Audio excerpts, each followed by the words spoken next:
कैसे के मैं पटाओ, गजाला रे कैसे के मैं पटाओ। गजब के टूरी हवे खाटी हवे माल,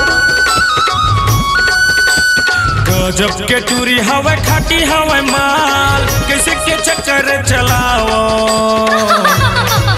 ए आइटम लरे कैसे कि मैं पटाओ, ये दीवानी लरे कैसे कि मैं पटाओ।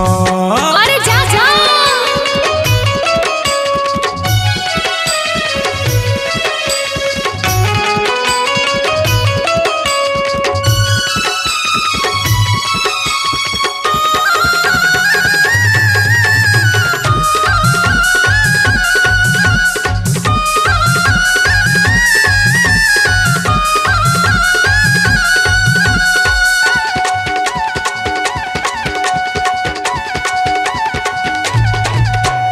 दिन भर जानम टिकटॉक वीडियो बनाती हो, सीधे साधे लड़के को जाल में फंसाती हो।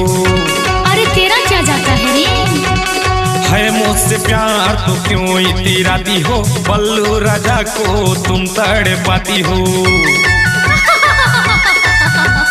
दिन भर जानम टिकटॉक वीडियो बनाती हो, सीधे साधे लड़के को जाल में फंसाती हो। मैं मुझसे प्यार तो क्यों इतराती हो, बल्लू राजा को तुम तड़ पाती हो। हाथ में मोबाइल सुपर इस्माइल, हाथ में मोबाइल सुपर इस्माइल, कैसे के तीर में बुलाओ। अच्छा एक गोलाई चीला रे कैसे कि मैं पटाओ, जम्फर वाली लरे कैसे कि अपन बनाओ।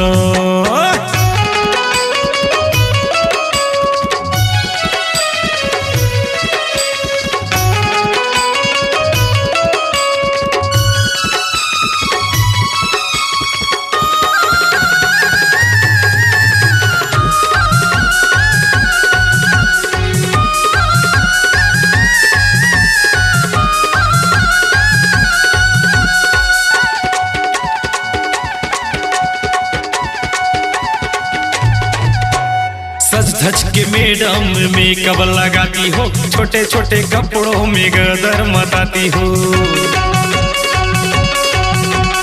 पल पल मोबाइल में सेल्फी खिंचाती हो, 2 दिन के जवानी में नखरा दिखाती हो।